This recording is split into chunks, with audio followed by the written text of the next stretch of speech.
Hi guys, how are you. मैं सुल्तान अली एक बार फिर हाजिर हूँ आपकी 9th केमिस्ट्री के अंदर। तो देखिए, आज का जो टॉपिक है वो टॉपिक है आपका, वो है केमिस्ट्री में एटॉमिक नंबर। एटॉमिक नंबर यानी कि परमाणु संख्या। आपने देखिए परमाणु संख्या के बारे में सुना होगा इससे पहले। परमाणु संख्या क्या होती है, ठीक है। आपने देखा होगा कि प्राय क्या होता है, जैसे हाइड्रोजन है, यहाँ पर क्या होता है, संख्या लिखी हुई होती है। ऑक्सीजन होता है तो ऑक्सीजन की 8 है तो यहाँ पर लिखा हुआ होता है।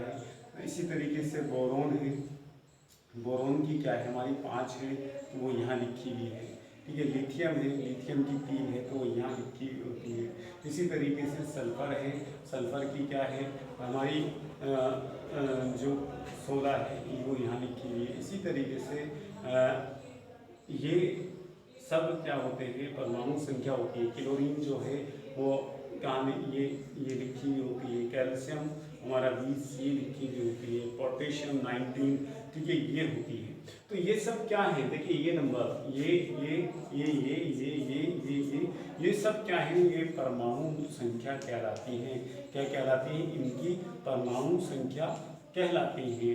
लेकिन परमाणु संख्या को किससे परिभाषित करते हैं, आखिरकार होती क्या है परमाणु संख्या, उसके बारे में हम बात करेंगे। एटॉमिक नंबर क्या होता है, एटॉमिक नंबर, ठीक है।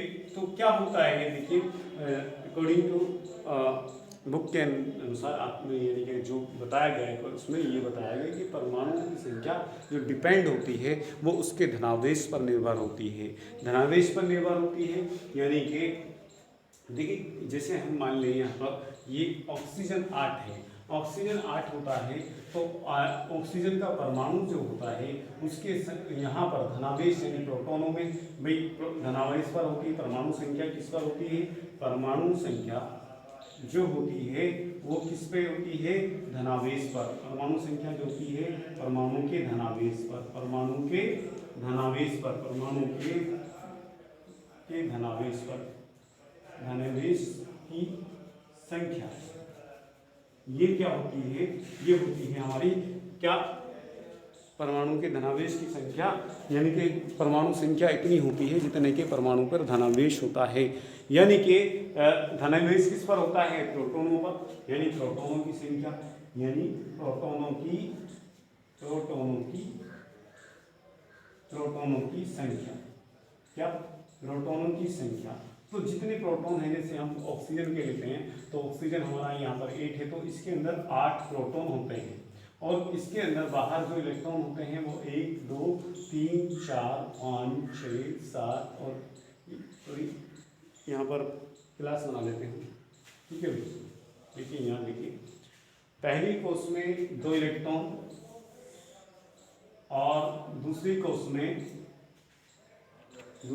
में जो होता है वो होते हैं 6 इलेक्ट्रॉन, 1 2 3 4 5 और 6, ठीक है। तो ये देखेंगे इलेक्ट्रॉनों की संख्या कितनी है, इसमें इलेक्ट्रॉनों की संख्या भी 8 है। कितनी है, इलेक्ट्रॉन कितने हैं, 8 हैं। और प्रोटॉन कितने हैं, प्रोटॉन जो हैं वो भी 8 हैं। तो परमाणु के अंदर जितने प्रोटॉन होते हैं उतने ही क्या होते हैं, इलेक्ट्रॉन होते हैं। तो परमाणु संख्या को हम कैसे प्रकट कर सकते हैं, हम इस तरीके से प्रकट कर सकते हैं। यहां देखें आप, परमाणु संख्या जो बराबर होती है वो प्रोटॉनों की संख्या, प्रोटॉनों की किसकी संख्या, प्रोटॉनों की संख्या, प्रोटॉनों की संख्या बराबर, यानी कि जितनी प्रोटॉनों की संख्या होती है किसी परमाणु के अंदर इतने ही उसके इलेक्ट्रॉनों की संख्या होती है। क्या होती है, इलेक्ट्रॉनों की संख्या होती है। तो बराबर इलेक्ट्रॉनों की संख्या, इलेक्ट्रॉनों की संख्या यानी जितनी इलेक्ट्रॉनों की संख्या होगी उतने ही प्रोटॉनों की संख्या होगी, ठीक है भाई। तो ये बताया था अब किताब के अंदर देखिए, जो मैं आपको समझा देता हूँ, जो है जो मैंने निशान लगवाए जो आपको लिखना है उसको अब आपको समझ में आने चाहिए। तो इसमें कह रहा है किसी तत्व के परमाणु क्रमांक उस तत्व के परमाणु के नाभिक में स्थित धनावेश इकाइयों की संख्या के बराबर होता है। तो मैंने आपको बताया था जैसे कि क्या हमारा ये एक हमारा है क्या ये ऑक्सीजन, ये बताया था कि ऑक्सीजन के नाभिक में 8 प्रोटॉन होते हैं। तो इसका नाभिक है और यहाँ पर कोष 3, ठीक है भाई, यहाँ पर 2 इलेक्ट्रॉन, यहाँ पर 6 इलेक्ट्रॉन है, ठीक है भाई, ये 6 इलेक्ट्रॉन है। तो इसका नाभिक, इसमें क्या होता है, न्यूट्रॉन भी होते हैं। तो इसके नाभिक है ये, तो नाभिक में उपस्थित जितने प्रोटॉन हो गए उतनी ही उसकी परमाणु संख्या होगी। तो इसलिए ऑक्सीजन को 8 लिखते हैं, ठीक है। धनावेश के बराबर होता है तो ये 8 हो गया। और क्योंकि जितने ही प्रोटॉन होते हैं उतने ही इलेक्ट्रॉन होते हैं। तो आगे कह रहा है फिर चूंकि परमाणु के नाभिक पर उपस्थित धनावेश इकाइयों की संख्या उसमें उपस्थित प्रोटॉनों की संख्या बराबर होती है। तो दूसरे शब्दों में हम एक परिभाषा दे सकते हैं कि किसी तत्व का परमाणु क्रमांक उसके परमाणु में उपस्थित प्रोटॉनों की संख्या के बराबर होता है। ओके, आगे जो है फिर बताया कि चूंकि परमाणु विद्युत उदासीन होते हैं तथा उनमें उपस्थित प्रोटॉन व इलेक्ट्रॉनों की संख्या समान होती है, इसलिए परमाणु क्रमांक बराबर क्या हो सकता है भाई, उसके विद्युत उदासीन होते हैं तो क्योंकि जितनी प्रोटॉनों की संख्या होगी इतनी ही इलेक्ट्रॉनों की संख्या होगी। क्यों? क्योंकि जो परमाणु है वो उदासीन होगा, ठीक है, क्या होगा, वो न्यूट्रल होगा। तो यहाँ पर देखिए जितनी प्रोटॉनों की संख्या इतनी इलेक्ट्रॉनों की संख्या, वही परमाणु संख्या कहलाती है। तो ये हो गया हमारा। आगे जो है ये कह रहा है कि रासायनिक अभिक्रियाओं में परमाणु में इलेक्ट्रॉनों की संख्या में वृद्धि या कमी हो जाती है, लेकिन प्रोटॉनों की संख्या में कोई अंतर नहीं आता है। अतः संयुक्त अवस्था में परमाणु में इलेक्ट्रॉनों की संख्या उनके परमाणु क्रमांकों से भिन्न हो सकती है, लेकिन प्रोटॉनों की संख्या सदैव परमाणु क्रमांक के बराबर होगी। ये कह रहे हैं कि भाई जब क्या होता है, कोई परमाणु किसी से रासायनिक संयोग करता है तो उसके अंदर या तो इलेक्ट्रॉनों की संख्या ज़्यादा हो जाती है या कम हो जाती है। तो इसलिए बेहतर ये होगा कि क्या होगा, परमाणु संख्या क्या होती है, प्रोटॉनों की संख्या होती है, क्योंकि प्रोटॉनों की संख्या बदलती नहीं है, इलेक्ट्रॉनों की संख्या बदल जाती है संयुक्त अवस्था में, जबकि स्वतंत्र अवस्था में क्या होती है, बराबर होती है। ओके, तो यहाँ पर देखिए एक टेबल दी गई है और टेबल में कहा गया है कि क्या तत्वों का परमाणु या आयन प्रतीक दिया गया है। मैं आपको उस टेबल को समझा देता हूँ यहाँ पर बना करके। देखिए यहाँ पर जो टेबल दी गई है वो टेबल क्या दी गई है, देखिए टेबल दी गई है, तत्व का परमाणु दिया गया है यहाँ पर, परमाणु एक, दूसरा है हमारा प्रतीक, ये प्रतीक है हमारा, तीसरा जो है वो क्या है हमारा, वो है इलेक्ट्रॉनों की संख्या, वो क्या है हमारा, इलेक्ट्रॉनों की संख्या, इलेक्ट्रॉनों की संख्या, और प्रोटॉनों की संख्या क्या है भाई वो, नेक्स्ट क्या है हमारा, प्रोटॉनों की संख्या, प्रोटॉनों की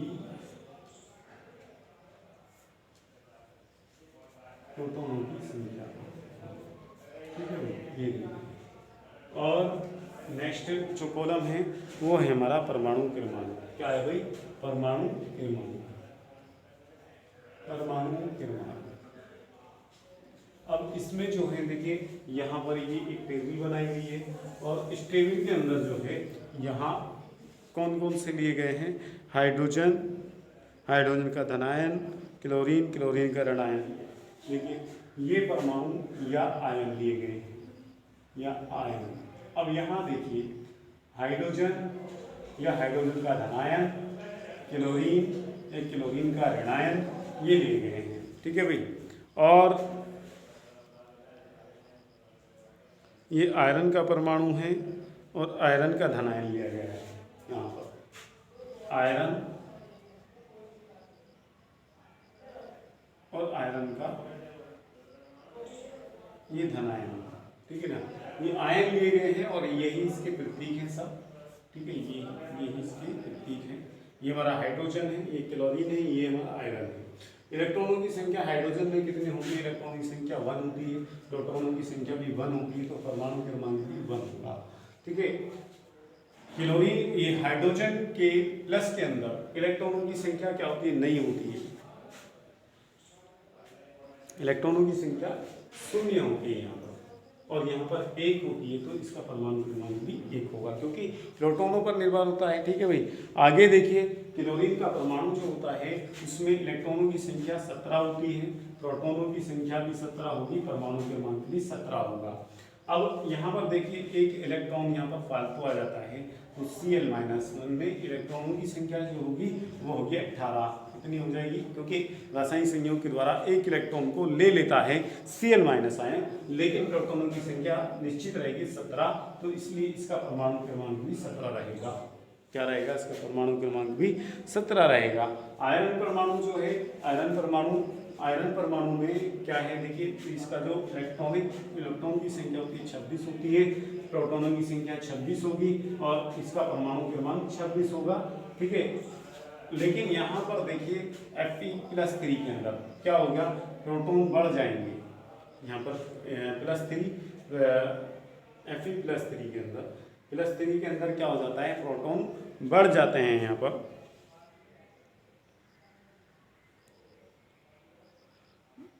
सॉरी, इसमें क्या हो जाता है देखिए, इलेक्ट्रॉन जो यहाँ पर Fe+3 क्यों आया है, यहाँ पर Fe++ क्यों हो जाता है चार्ज, क्योंकि देखिए Fe में यहाँ भी समझा रहा हूँ मैं, देखिए दिख रहा है आपको या नहीं दिख रहा है, मैं दिखा देता हूँ आपको। यहाँ पर देखिए, वहाँ देखिए Fe++, Fe का परमाणु इलेक्ट्रॉनों की संख्या कितनी है 26, लेकिन जब यहाँ पर क्या हो जाए 26 में से हमारे 3 इलेक्ट्रॉन निकल जाते हैं तो क्या हो जाता है, और 26 Fe के अंदर 26 तो प्रोटॉन होते हैं और 26 ही इसमें इलेक्ट्रॉन होते हैं, लेकिन जब इसमें से 3 इलेक्ट्रॉन हम निकाल दें तो क्या बचेगा, यहाँ पर ये जो न्यूट्रल नहीं हो जाएगा, ये पॉजिटिव चार्ज आ जाएंगे इस पर। क्यों, क्योंकि इसमें 26 प्रोटॉन हो जाएंगे और इसमें कितने हो जाएंगे 23 इलेक्ट्रॉन।